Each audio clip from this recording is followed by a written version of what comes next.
माता की। भारत माता की। मंच पर विराजमान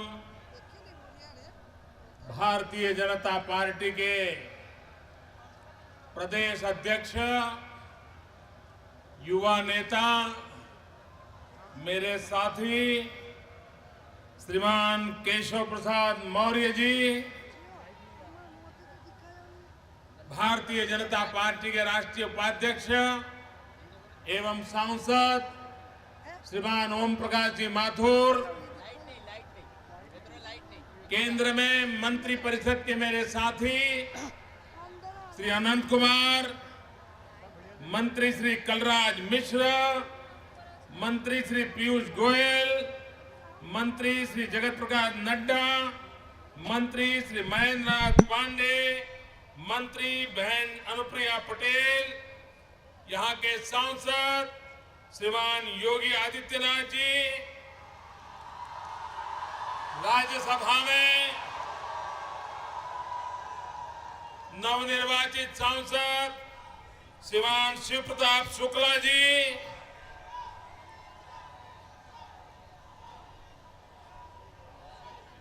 सांसद श्रीमान कमलेश पासवान जी, सांसद श्रीमान पंकज चौधरी जी, सांसद श्रीमान जगदम्बिका पाल जी, सांसद श्रीमान शरद त्रिपाठी जी, सांसद श्रीमान हरीश द्विवेदी जी, सांसद श्रीमान राजेश पांडे जी, सांसद श्रीमान रविंद्र कुशवाहा जी, सांसद श्रीमान हरिनारायण राजभर जी, सांसद श्रीमती नीलम सोनकर जी, विधायक डॉक्टर राधा मोहन दास अग्रवाल जी, गोरखपुर की मेयर डॉक्टर सत्या पांडे जी, विधायक श्री उपेंद्र तिवारी जी, मंच पर विराजमान सभी वरिष्ठ महानुभाव और विशाल संख्या में पधारे हुए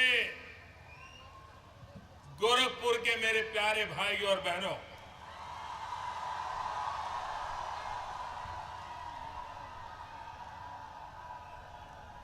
गोरखपुर में खाद कारखाना और एम्स के शिलान्यास कार्यक्रम में उपस्थित रहुआ सभी के प्रणाम।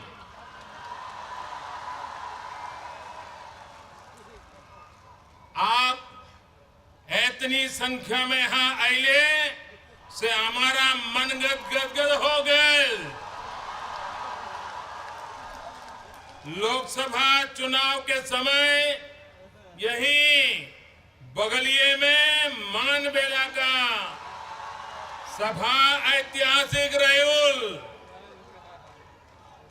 आज रहुआ सब आपन पहल के रिकॉर्डवा तोड़ दीजिए।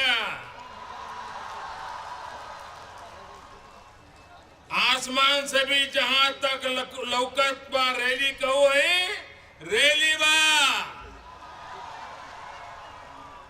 आप सबन के सहयोग से केंद्र में सरकार बनौले कि 2 साल में जवन वादा कहो कि गैल रहनी आज वह पूरा करे और वही के बतावे आयल बाटी।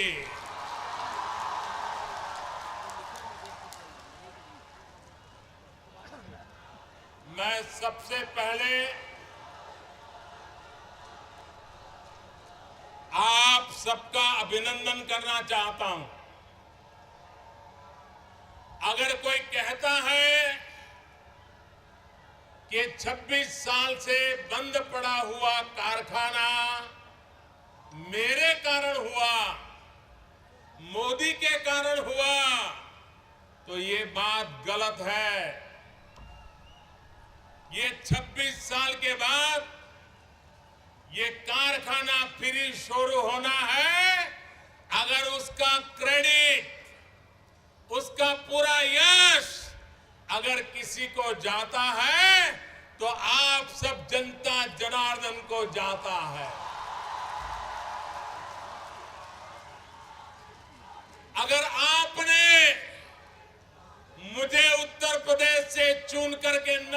होता, अगर आपने उत्तर प्रदेश में एक तरफा भारतीय जनता पार्टी और साथियों को न जिताया होता, तो ये 26 साल वाला काम अभी भी लटका पड़ा हुआ होता। ये इसलिए हुआ है क्योंकि आपने दिल्ली में आप लोगों के लिए काम करने वाली सरकार बनाई है, इसलिए ये काम हो रहा है। अगर आप अपने हितों को ध्यान में रख करके सरकार चुनते हैं, तो सरकार भी आपके लिए काम करने के लिए दौड़ती है। मुझे आपको इस बात के लिए भी अभिनंदन करना है, पूरे उत्तर प्रदेश में अगर आपने ऐसा हमें बल न दिया होता, तो हिंदुस्तान में 30 साल के बाद जो मजबूत और स्थिर सरकार बनी है, वो कभी नहीं बन पाती। इसलिए मैं आपका और उत्तर प्रदेश का हृदय से आभार व्यक्त करता हूं। आपका तीसरा अभिनंदन मुझे करना है, खास करके पूर्वी उत्तर प्रदेश के लोगों का। आपने पूरे पूर्वी उत्तर प्रदेश में हमारे ऐसे होनहार सांसदों को चुना है, ऐसे जागरूक सांसदों को चुना है, ऐसे सक्रिय सांसदों को चुना है, जिसके कारण वो दिन रात दिल्ली में जब आते हैं तो आपके सवालों को लेकर के मेरे से भी लोहा ले लेते हैं। इसलिए मैं आपको अभिनंदन देता हूं।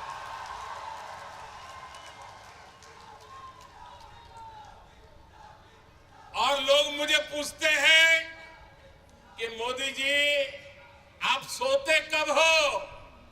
अरे आपने ऐसे मजबूत सांसद भेजे हैं, वो मुझे सोने देंगे क्या?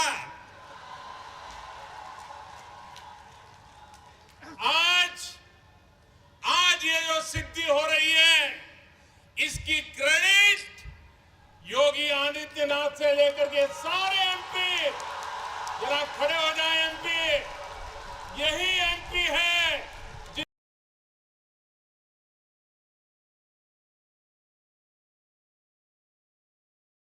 मैं उनका अभिनंदन करता हूं, उनका सम्मान करता हूं।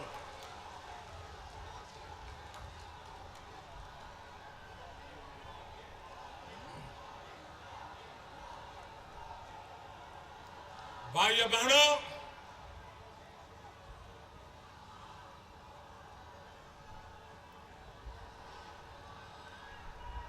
मेरा प्रारंभ से मत रहा है कि अगर भारत का विकास करना है तो दो पहियों पर ये विकास का रथ हमको चलाना पड़ेगा। एक पहिया पश्चिमी भारत का है और दूसरा पहिया पूर्वी भारत का है। अगर पूर्वी भारत का पहिया मजबूत नहीं होगा, अकेला पश्चिम वाला पहिया ही मजबूत होगा। गुजरात है, महाराष्ट्र है, कर्नाटक है, राजस्थान है, हरियाणा है, गोवा है, ये सब हिंदुस्तान का पश्चिमी इलाका है। अगर वो ही मजबूत हुआ और भारत का पूर्वी छोर, पूर्वी उत्तर प्रदेश, बिहार, पश्चिम बंगाल, आसाम, उड़ीसा, नॉर्थ ईस्ट, ये हमारे देश का पूर्वी इलाका, अगर इसका पहिया मजबूत नहीं हुआ तो ये भारत का विकास रथ तेज गति से नहीं चल सकता है। और इसलिए भाइयों बहनों, मेरी पूरी ताकत लगी है कि हिंदुस्तान के इस पूर्वी भारत का पहिया भी मजबूत बने।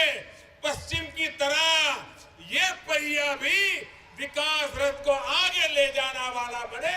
इसलिए मैं भाइयों बहनों,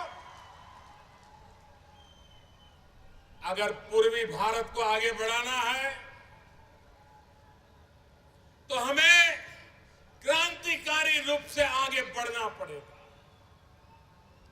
भारत में दूसरी कृषि क्रांति, सेकंड ग्रीन रिवॉल्यूशन अगर कहीं होने वाला है तो पूर्वी भारत में होने वाला है, पूर्वी उत्तर प्रदेश से होने वाला है।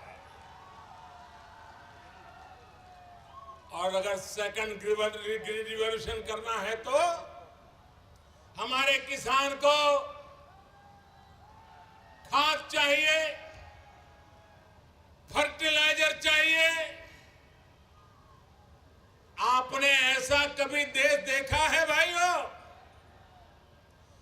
कि घर में तो फर्टिलाइजर के कारखाने बंद पड़े हो, नौजवान बेरोजगार बैठे हो, इलाके का विकास अटक गया हो, और दिल्ली में बैठी हुई सरकार विदेशों से उर्वरक मंगाते रहे, विदेशों से फर्टिलाइजर मंगवाते रहे।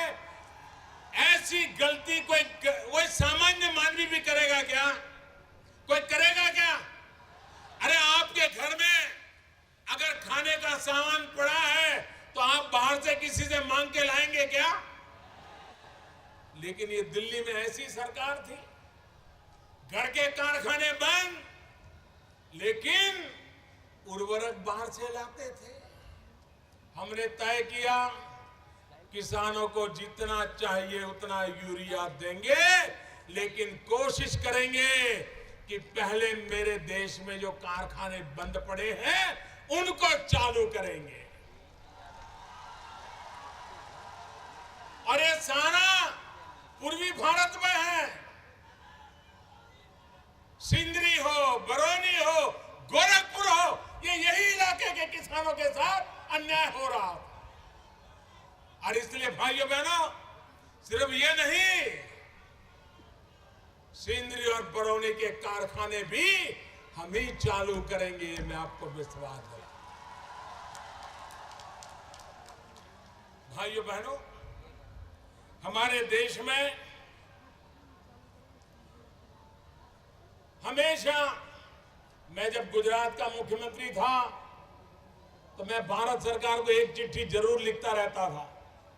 मैं हमेशा शिकायत करता था कि मेरे किसानों को यूरिया चाहिए, आप यूरिया दीजिए, और दिल्ली सरकार जवाब नहीं देती थी। मैं प्रधानमंत्री बना तो पहले साल मुझे भी मुख्यमंत्रियों की यही चिट्ठी आई कि हमें यूरिया चाहिए, और मैं अखबार में खबर पढ़ता था यूरिया ब्लैक में बिक रहा है। किसान यूरिया लेने के लिए दुकान के सामने 12-12, 15-15 घंटे कतार लगा करके खड़ा है। यूरिया लेने के लिए किसान गया है और पुलिस लाठी चार्ज कर रही है। ये दिन आप लोगों ने याद करने पड़ेंगे, याद है ना? ऐसा होता था ना भाइयों बहनों। 1.5 साल में मुझे एक भी मुख्यमंत्री की चिट्ठी नहीं आई है, कहीं पर लाठीचार्ज नहीं हुआ है, कहीं पर यूरिया का ब्लैक मार्केटिंग नहीं होने दिया है। लेकिन भाइयों बहनों, और इसलिए किसान की आवश्यकताएं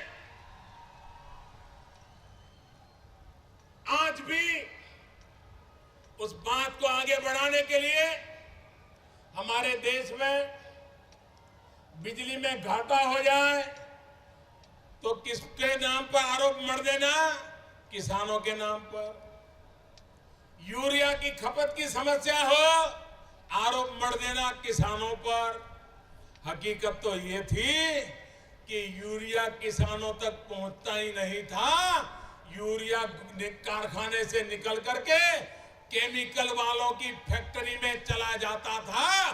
किसान बेचारा इंतजार करता था और सारी सब्सिडी केमिकल फैक्ट्री वालों को मिलती थी, किसानों के नसीब में नहीं आती थी।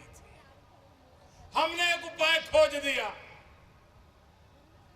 हमने कहा यूरिया का नीम कोटिंग करेंगे, और अगर यूरिया का नीम कोटिंग करेंगे तो 1 ग्राम यूरिया भी किसी भी केमिकल फैक्ट्री को काम नहीं आएगा।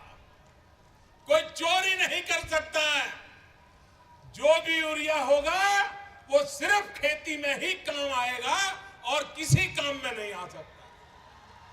इसके कारण चोरी गई, भ्रष्टाचार गया, बेईमानी गई, किसानों के नाम पे जो बिल फट रहे थे झूठे, वो भी बंद हो गए, और आज किसानों को जरूरत के हिसाब से यूरिया मिलने लग गया। भाइयों बहनों, हमारी कोशिश है कि आने वाले वर्षों में यूरिया के उत्पादन की ऐसी स्ट्रेटेजी बनाएंगे जिसके कारण हमें विदेशों से यूरिया लाना ना पड़े, और हो सके तो विदेशों में जहां गैस उपलब्ध होता है हम ही वहां यूरिया बनाएंगे और हम ही यूरिया को ले आएंगे। लेकिन मेरे किसान को, भाइयों बहनों, हमारे देश में अगर टमाटर का दाम बढ़ गया तो 24 घंटे सरकार की आलोचना करने वाले लोग तैयार रहते हैं। सब्जी का दाम बढ़ गया तो 24 घंटे सरकार की आलोचना करने वाले तैयार रहते हैं। लेकिन उनको कभी इन किसानों की याद नहीं आती है। क्या किसान को उनके हक का मिलना चाहिए कि नहीं मिलना चाहिए? किसान इतनी मेहनत करता है, उसको उसका लाभ मिलना चाहिए कि नहीं मिलना चाहिए? भाइयों बहनों, हमारे देश में महंगाई की चर्चा बहुत स्वाभाविक होती है, लेकिन कभी महत्वपूर्ण फैसले हो जाए, बड़े महत्वपूर्ण दाम कम हो जाए तो उसको भुला दिया जाता है। यहां जितने भी किसान होंगे, आपने कभी सुना है पिछले 30 साल में, मैं चुनौती देता हूं, आपने कभी सुना है कि हमारे देश में फर्टिलाइजर के दाम कम हुए हो? ऐसा कभी सुना है भाई? सुना है? नहीं हुआ ना? ये पहली सरकार आपने दिल्ली में ऐसी बिठाई है मेरे भाइयों बहनों कि आज मुझे ये बताते हुए खुशी होती है कि हमारी सरकार की नीतियों के कारण, हमारी सरकार में भ्रष्टाचार को खत्म करने के लगातार प्रयासों के कारण, हमारी सरकार में सामान्य किसान की भलाई की दिन रात चिंता करने के कारण, मेरे किसान भाइयों, हमारी सरकार ने डीएपी खाद, जिसमें प्रति टन मूल्य में 2,500 रुपया कटौती करने में सफलता प्राप्त की है। और उसके कारण जब किसान 50 किलोग्राम की बोरी लेता है तो उसको 125 रुपया अब कम देना पड़ेगा। ये काम हमने किया है। एमओपी, किसान को एमओपी चाहिए, उसके मूल्य में प्रति टन 5,000 रुपया कम करके दिखाया भाइयों बहनों, 5,000 रुपया कम। और उसके कारण 50 किलो का अगर बोरा होगा उसको ₹250 तक बचत होने वाली है। भाइयों बहनों, इसके दाम मिश्रित खाद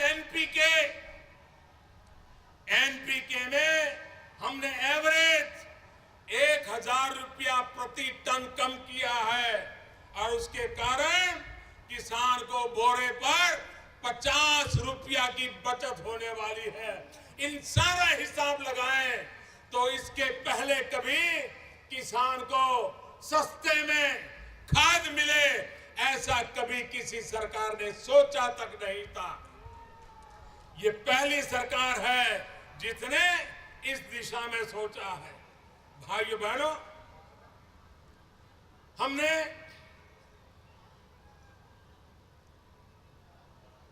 प्रधानमंत्री फसल बीमा योजना लागू की है। अगर एक बार किसान प्रधानमंत्री फसल बीमा योजना ले लेगा तो उसको कभी भी संकट की घड़ी में ये बीमा काम आएगा। उसका परिवार साल भर आराम से गुजार सकेगा। ऐसी व्यवस्था प्रधानमंत्री फसल बीमा योजना में की। और उस प्रधानमंत्री फसल बीमा योजना में कम से कम प्रीमियम और ज्यादा से ज्यादा लाभ, ऐसी योजना आजादी के बाद किसानों के लिए पहली बार आई है। मेरे भाइयों बहनों, मेरे गन्ना किसान परेशान है। जब मैं प्रधानमंत्री बना, हजारों करोड़ रुपया पुराना बकाया था, हजारों करोड़ रुपया। 2 साल अकाल रहा, कृषि क्षेत्र मुसीबत में रहा।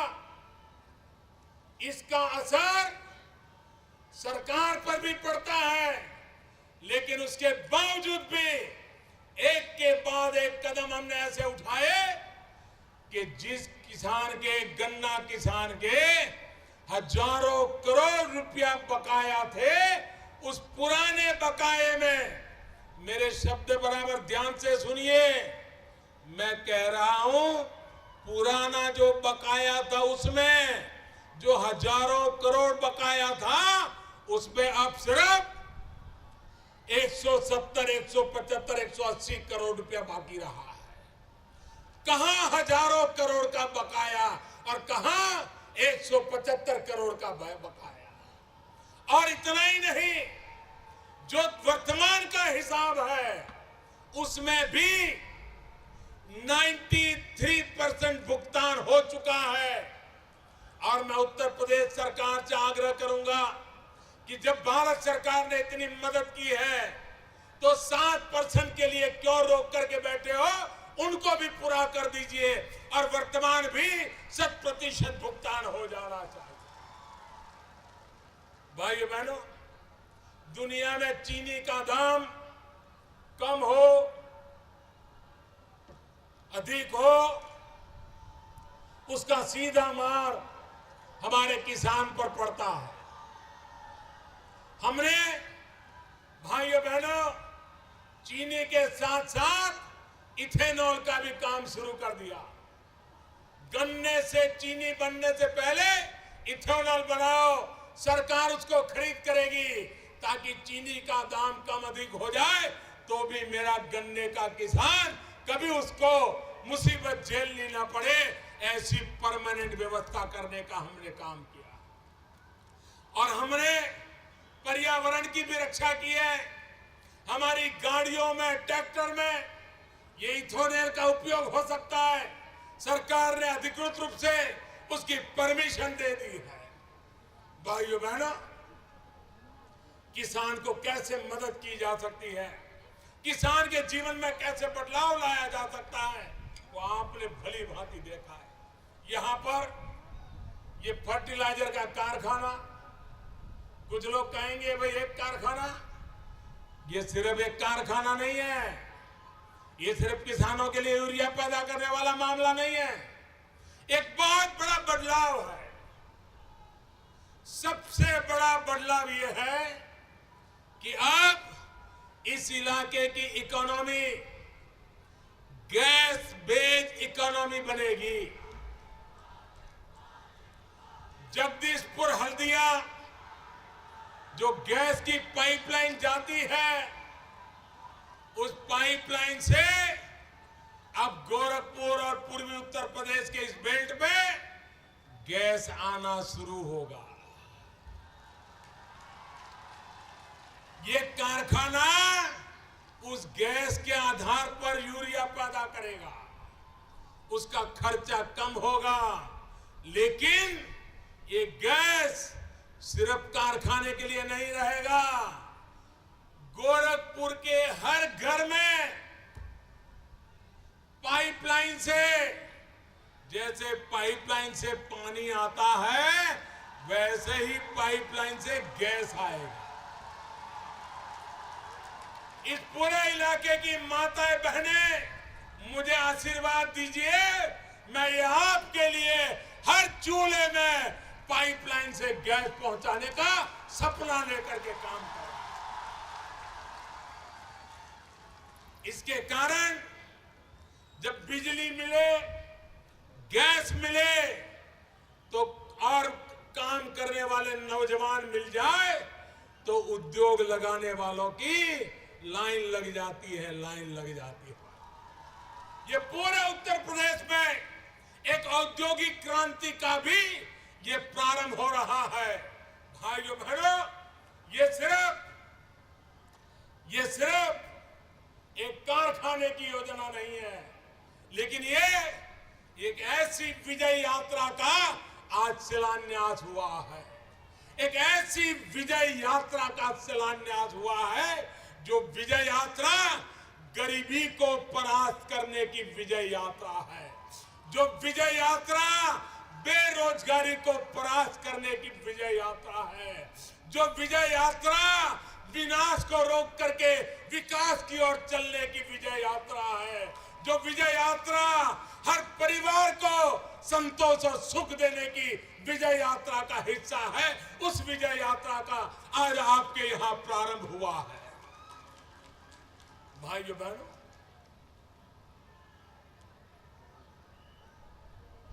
गैस जब आता है तो आर्थिक स्थिति में कैसा बदलाव आता है, जो लोग इसके जानकार हैं वो आने वाले दिनों में लिखेंगे। आज दूसरा काम हम कर रहे हैं, वो काम है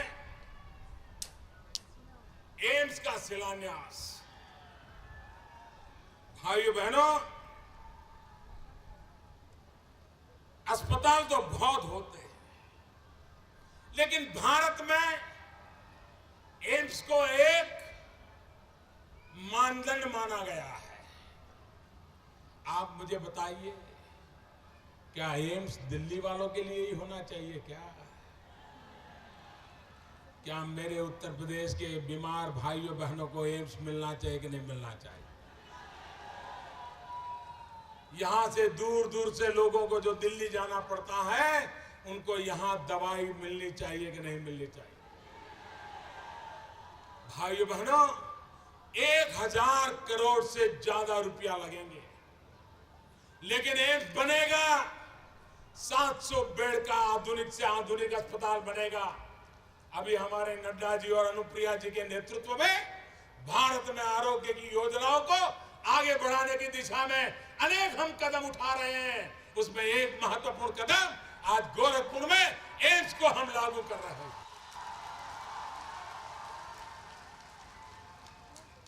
भाइयों बहनों, मैं जब चुनाव में आया था तब मैंने आपके यहां इस बात का उल्लेख किया था,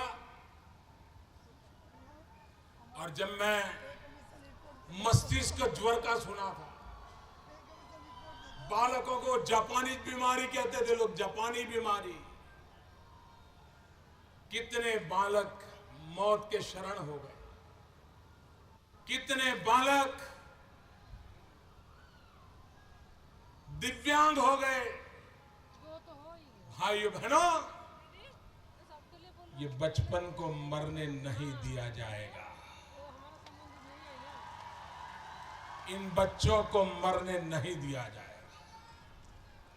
और मैंने उस समय कहा था, बिहार के जिस बेल्ट पे काला ज्वार की मुसीबत थी, उसके पीछे हमने लागत लगे काला ज्वार से मुक्ति दिलाने की दिशा में अहमता पूर्वक आगे बढ़ रहे हैं।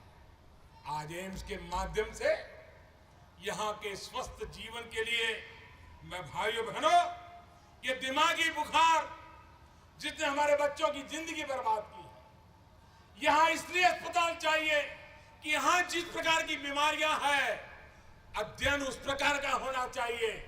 यहां जो डॉक्टर तैयार होंगे उनकी उस पर मास्टरी होनी चाहिए, तब जाकर के यहां को बीमार लोगों को मदद मिलेगी।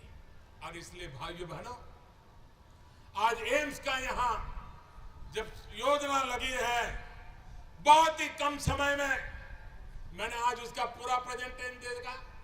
इस समारोह में आने से पहले मैं 2 और कार्यक्रम करके आया।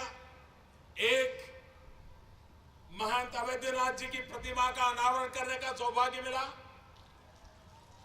दूसरा, भारत सरकार के द्वारा शिलान्यास का कार्यक्रम था। वो दोनों कार्यक्रम पूर्ण करने के बाद ये मैं तीसरे कार्यक्रम में पहुंचा हूं। और ये तीसरे कार्यक्रम में मैं उसकी विस्तार से चर्चा आपके सामने कर रहा हूं कि भाइयों बहनों, हजारों करोड़ रुपया यहां के गरीब से गरीब व्यक्ति को अच्छी से अच्छी स्वास्थ्य सुविधा मिले, इसके लिए हमने काम उठाया। मैं आज हमारे आरोग्य मंत्री नड्डा जी को, आरोग्य मंत्री अनुप्रिया जी को, उनके सभी साथियों को, सरकार के अधिकारियों को एक बात के लिए बहुत बहुत बधाई देना चाहता हूं। उन्होंने जो इंद्रधनुष योजना चालू की, और हम जानते हैं टीकाकरण होता रहता है, जो छूट जाते हैं, फिर उनकी तरफ कोई देखने वाला नहीं है। इंद्रधनुष योजना के द्वारा नड्डा जी और अनुप्रिया जी के नेतृत्व में पूरे देश में टीकाकरण से जो लोग छूट गए हैं, जो माताएं छूट गई हैं, जो बच्चे छूट गए हैं, उनका टीकाकरण का अभियान चला गया। 50 लाख से ज्यादा ऐसे लोगों को खोज करके झुपड़ी झुग्गी झोपड़ी में जाकर के जहां भी मिले उनके पास जाकर के टीकाकरण का काम करके उनकी जिंदगी बचाने का एक बड़ा भगीरथ काम किया है, बहुत बड़ा सेवा यज्ञ किया। भाइयों बहनों, हमें विकास की नई नई ऊंचाइयों पर जाना है, लेकिन आरोग्य के क्षेत्र में मुझे आज कहना पड़ेगा, उत्तर प्रदेश के लिए भारत सरकार ने 7,000 करोड़ रुपया बजट में आवंटित कर दिया है। आरोग्य के लिए 7,000 करोड़ रुपया सामान्य रकम नहीं है, लेकिन आज मुझे दुख के साथ कहना पड़ रहा है, अभी तक 7,000 करोड़ रुपया रेडी पड़ा है। लेकिन उसमें एक नियम है, जैसे जैसे खर्च करोगे, हिसाब दोगे, आपको पैसा मिलता जाएगा।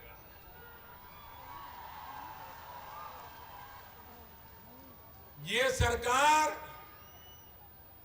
सिर्फ 2,850 करोड़ रुपए ही ले पाई है। 7,000 करोड़ रुपया पड़ा है, उसको लेने की फुर्सत नहीं है, क्योंकि काम करने की उनके पास ताकत नहीं। जो सरकार आपके आरोग्य के लिए काम न कर पाए,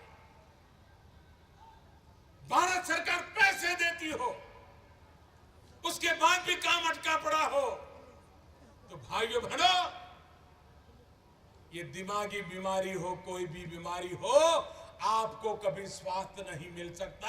और इसलिए आपने दिल्ली में ऐसी सरकार बनाई, आपके लिए दौड़ रही है। लखनऊ में भी ऐसी सरकार हो जो आपके लिए दौड़ने वाली।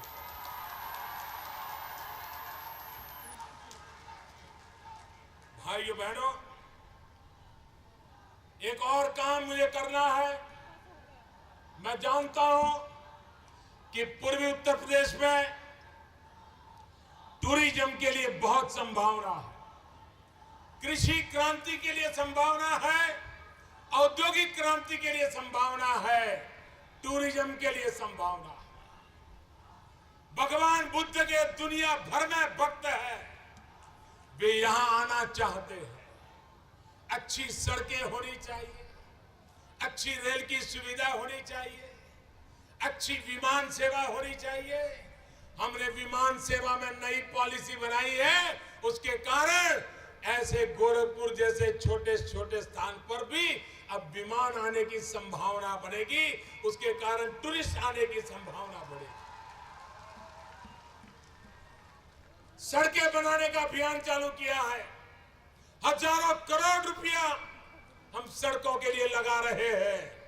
अगर अच्छी सड़कें इस इलाके में बन जाए तो हमारे टूरिस्टों को शान के साथ इस इलाके में जा सकते हैं। और जब टूरिस्ट आता है ना, तो गरीब से गरीब व्यक्ति को रोजी रोटी मिलती है, बहुत पैसे खर्च नहीं करने पड़ते। ऑटो रिक्शा वाले भी कमाता है, टैक्सी वाला भी कमाता है, होटल वाला भी कमाता है, चाय बेचने वाला भी कमाता है, बिस्कुट बेचने वाला भी कमाता है, फल फूल बेचने वाला कमाता है, प्रसाद बेचने वाला कमाता है, खिलौने बेचने वाला कमाता है। हर प्रकार से समाज के छोटे लोगों को आय होती है। और इसलिए टूरिज्म को बढ़ावा देने के लिए भाइयों बहनों, हमने बहुत बड़ी मात्रा में रोड के काम पर बल दिया है। सोनौली से गोरखपुर नेशनल हाईवे 570 करोड़ रुपए, इंडो नेपाल बॉर्डर रुदौली तक 550 करोड़ रुपया, गोरखपुर वाराणसी 4 लेन 650 करोड़ रुपया। भाइयों बहनों, ग्रामीण सड़क के लिए तो अलग। ये सारी बातें रेलवे में तो आप देख रहे हैं कितनी तेज गति से काम चल रहा है, आप अपनी आंखों से देख रहे हैं। भाइयों बहनों, इंफ्रास्ट्रक्चर को बल दे रहे हैं। दूसरा महत्वपूर्ण काम, अभी हमारे पीयूष जी बता रहे थे, आजादी के 70 साल होने वाले। ये 15 अगस्त को देश आजादी के 70 साल मनाने वाला है। लेकिन भाइयों बहनों, मैं एक दिन हिसाब कर रहा था, 18,500 गांव ऐसे हैं आजादी के 70 साल होने आए, वहां बिजली का खंभा भी नहीं पहुंचा।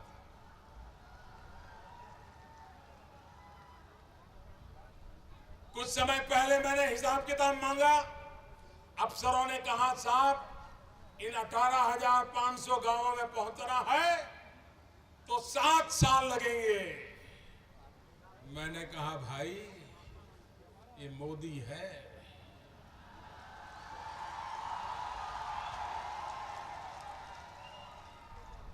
वो सीढ़ी भी चढ़ता है तो दौड़ के चढ़ता है।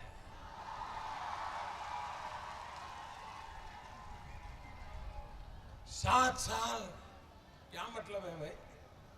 मैंने एक दिन लाल किले पर से बोल दिया मुझे 1000 दिन में काम पूरा करना है, 1000 दिन में। अभी 340 दिन हुए हैं, 340 दिन हुए हैं मेरे भाइयों बहनों। लेकिन आज मैं गर्व के साथ कह सकता हूं कि 18,452 गांवों में से 9,033 गांवों में बिजली पहुंच चुकी है। भाइयों बहनों, उत्तर प्रदेश में भी 1529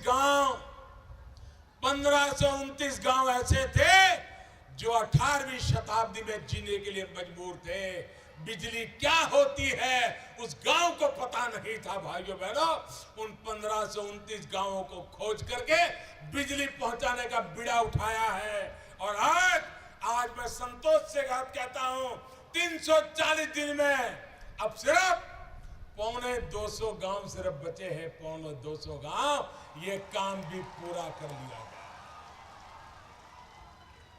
भाइयों बहनों, उत्तर प्रदेश ने मुझे इतना दिया है, मैं उत्तर प्रदेश का कर्ज चुकाने के लिए दिन रात लगा हुआ हूं, दिन रात काम कर रहा हूं। भाइयों बहनों, परिवार की राजनीति बहुत हो चुकी, जातिवाद की राजनीति बहुत हो चुकी, अपनों परायों का खेल बहुत हो चुका। हर किसी की झोली भर के देखी आपने, लेकिन आपकी झोली भरी क्या? नौजवानों का भला हुआ क्या? किसान का भला हुआ क्या? भाइयों बहनों, अब समय आ गया है। मेरे नौजवान सोचिए, ये जातिवाद का जहर, ये परिवारवाद का खेल उत्तर प्रदेश का भला नहीं करेगा, आपका भी भला नहीं करेगा। सिर्फ विकासवाद ही आपका भला करेगा, विकास की राजनीति भला करेगी। और इसलिए मैं आपको विकास के लिए निमंत्रण देने आया हूं। आइए, जैसा मुझे आशीर्वाद दिया वैसा आने वाले दिनों में आशीर्वाद देते रहिए। आपके सपने पूरे करके रहेंगे। इसी बात के साथ मैं आपका बहुत बहुत अभिनंदन करता हूं, आपका बहुत बहुत धन्यवाद करता हूं। माननीय मोदी जी, पूर्वांचल के पास धन्यवाद के और शब्द नहीं। जो कुछ उपहार आपने पूर्वांचल को दिया, मैं माननीय